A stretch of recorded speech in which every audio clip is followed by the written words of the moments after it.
I will have some comments afterwards.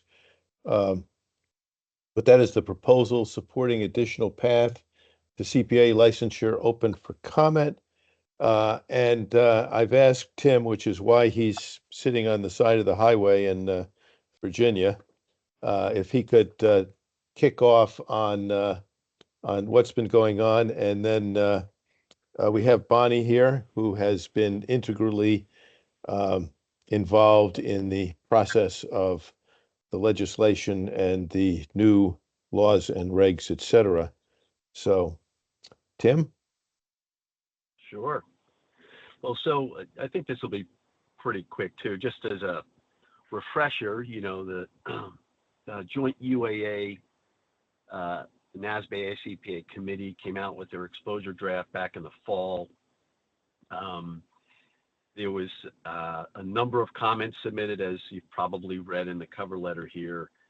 Not many supportive of the amended changes, which was going to introduce this competency-based experience model for a host of reasons around complexity, rigor. It just was not something that the state boards or state societies or the profession thought was the right path. So there was the re-exposure on March 4th of this document, which basically heard what the stakeholders were asking for, which are, adding that additional pathway to licensure, and also supporting the adoption of an individual-based mobility from the state-based substantial equivalency model for being able to practice from state to state. So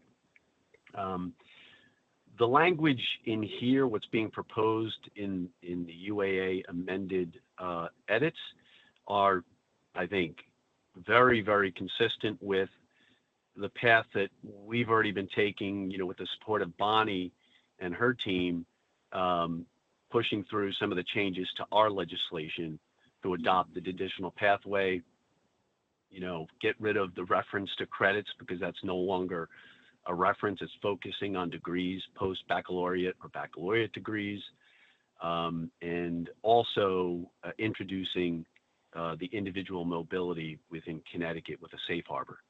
So, I read through what's being proposed here.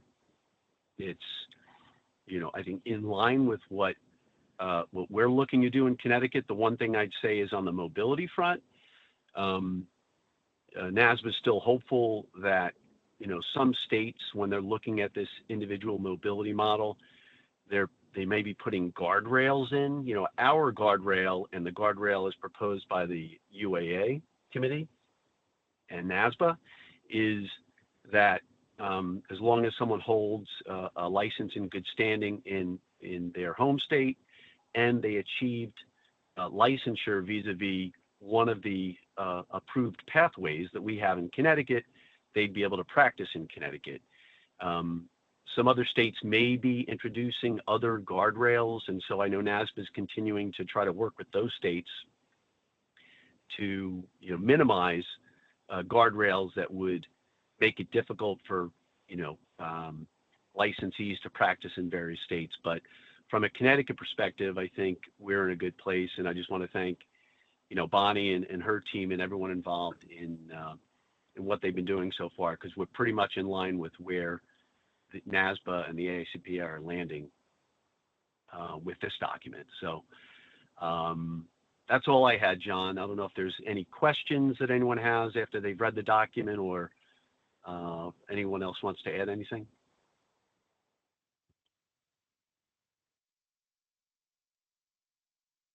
John, you're muted.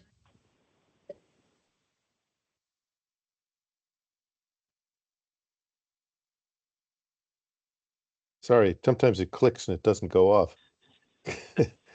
Bonnie, would you like to say a few words?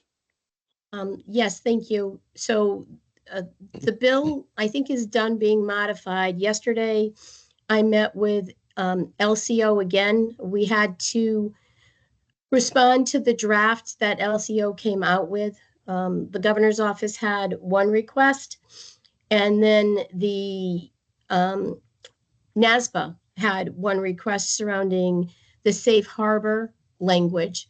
So to the safe harbor language, if you had seen, and I don't know that you have, we didn't have the safe harbor in the original bill, so that's been added. And then to the amendment that came out, because all 50 states have a substantial equivalency now, but within those states are some that have a pocket full of people that are not deemed substantially equivalent. So, for example, they did not take the CPA exam, but they were grandfathered in years ago. NASBA did ask that we add that they have their license in good standing and that they pass the CPA exam as of September 1st, 2025. No, sorry, September 30th, 2025. So that was added at NASBA's request, and it was something that the AICPA was comfortable with. We had the discussion about it with a number of people, and that is going to be in the language that comes out in the next amendment. And the next amendment should be the final one, unless the chairs of the committee find something else they have a concern with. So we may be called as early as next week. I'm hoping.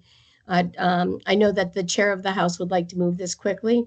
So I would say that as it's gone forward, the modifications that have been made are all ones that are in line with the UAA and are ones that either John or Tim and NASBA have indicated that they would like, and we've been able to do that. So I feel pretty good. In the meeting with John Johnson and Kent Absek on Thursday last week, or Friday last week, they did indicate that we're about as close to the UAA as any other state, or more so than some states, and they feel very comfortable with our legislation moving forward. So I think we're in a good spot right now. Okay, thank you. Sorry, I can't get off to that phone. It'll shut off in a second in the background. I wanted to say a thank you to both Tim and Bonnie, because the process in the previous month or so has been what I called basically a dog's breakfast. There were things that were coming on that shouldn't have been, and well, Tim and I met with the commissioner, a very good meeting, and I think those issues of things happening without our knowledge or even input, because that's what we're here for, will be pretty much a thing of the past, I hope. So, but they ended up having to be Tim with the NASBA connection, and Bonnie, they're working it with the society. There were things that basically would have being just put through that would have crashed mobility for our state. So, but it didn't happen. It came out okay. I have a question here for both of you. Given that the final touches are going through, and with seems to be copacetic, would it be of assistance for the board in this meeting to say we approve, or just let the process go? I think based on the board's initial recommendation to move forward, that everyone just assumes, and either Tim's or your presence at each of the meetings, for the most part. I think you're good there. Right now, everyone knows that you want this. So I think you're all set there. I don't want to make everything sound like it's a done deal. Nothing's done until midnight on the last night of session. And I just feel the need to say that, because you never know if there's going to be a curveball, and there has been several times. So I do think we're in a good spot. I don't think you need to take another vote. I have been saying all along what you said initially in terms of what you voted on, and then your testimony, John, on behalf of the board. So I think you're in a good spot right now, and you don't need to do anything else unless we have something else arise. My testimony was essentially a copy of what this board had said, period. Nothing new, nothing of my own recognizance. So good. I don't think we need to, and if anybody disagrees or disapproves, I don't think we need to pass an official any follow-up comments to the to NASBA, because I mean this is pretty much there and in copacetic with what we agree and agreed before and NASBA agrees. But if anybody feels that we should make any comments.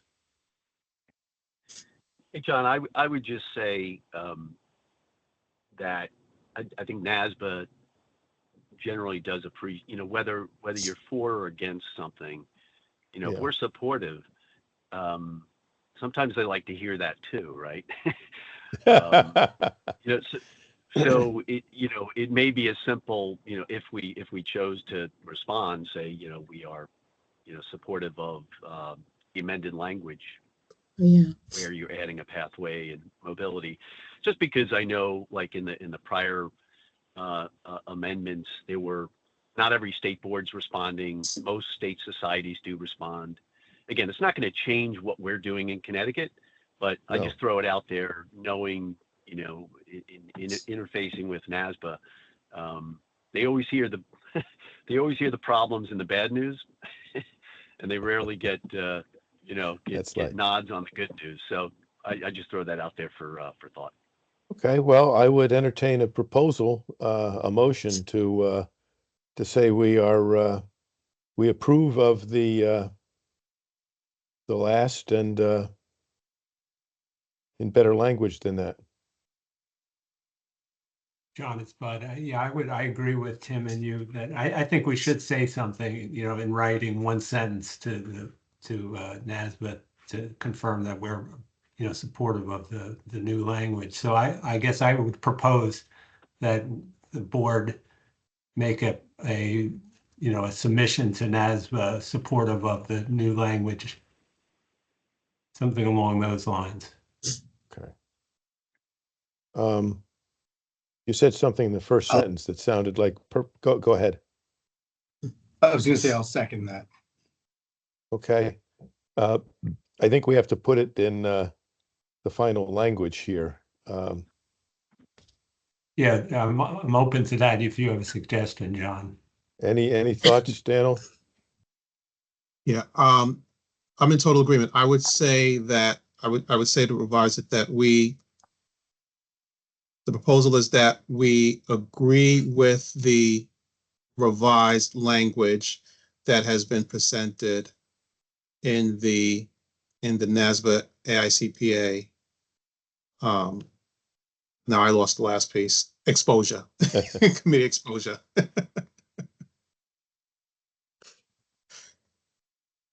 Kat, I'm sorry, were you able to transcribe that? Yeah.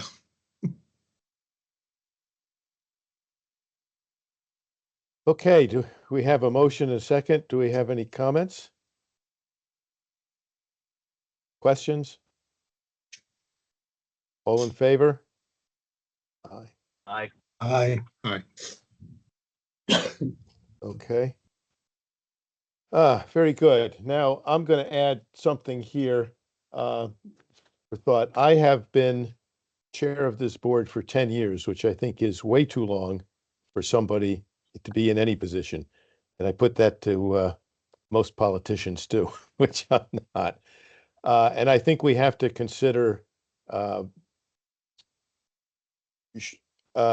turning over the board decision. I think 10 years is too long, and I think I've said that before. I have talked to Tim and see whether he's interested in it, because he's got the NASBA connections and et cetera, and he's probably overworked as it is. I'm looking at people's pictures here, and I see several people, or actually a number of people, that would be very good chairs. And you're not out of the target, Robert, because it doesn't require one of the CPA members. So I would like, between now and I guess the May meeting, if everybody would give it some thought and consider whether they would be willing to serve and take over the chairmanship. But one gets a little stale after 10 years. And by the way, I'll be close to celebrating my 76th birthday, so that's another thing. It's, John, you'd never get stale. yeah, right. So please give it some thought, and I'll put it on the agenda. And this will be subject to approval by the governor's office, naturally. And I'm sure Brian, the commissioner, would, I think, as a courtesy, minimally courtesy, it should be submitted through him too. So, but that's it. And I just wanted to thank Tim and Bonnie again, because this did get very messy. And I guess just the legislative process is very messy. And it did get us started, and they pulled yeoman's work to bring this back online and come to the right answer. So thank you very much for both of you. Welcome. Okay. Any other comments or concerns of any person present today? Yes. So we meaning the CTCPA is already starting to receive inquiries from colleges about certain things related to the new legislation, not as it works its way through, but things that they're trying to prepare for now once the language is adopted. When we started to get the questions, it was a little too early because you never know how things are going to change in the process. But we do have, I would say just about every university has contacted us about it. So I would strongly recommend at one of your upcoming meetings, I'll share with you the questions we're being asked, so that you can start to think about the guidance you would provide DCP as they are answering those questions. Right now, they're telling everyone that they don't respond to anything until after it's passed, which I can understand. That's reasonable. Again, you don't know what something's going to look like when it's actually done. But those questions are already coming. So once and last day of session is June 4th. So at the latest, I would anticipate this would go next week, but it has to go by June 4th or not at all. So just my recommendation at an upcoming meeting, start thinking about that to provide some guidance to DCP. And I'll share the questions. Yeah, yes, I would. I think that'd be a good thing for us to put on the agenda. Review of the questions that are coming up. So if we can do that before our next meeting, even if it's, nothing may be final before June 4th. But enough is final so that the universities are making their concerns known. Anything else? Anybody have any new business? Anybody want to let Tim get back on the road? Mm-hmm. Already in progress. So, Okay. Then I would entertain a motion to adjourn. I'll make the motion to adjourn. Second. Okay, we've got a motion, a second. No discussion allowed. All in favor? Aye. Aye. Thanks, everybody. Sehr gut. Thank you very much.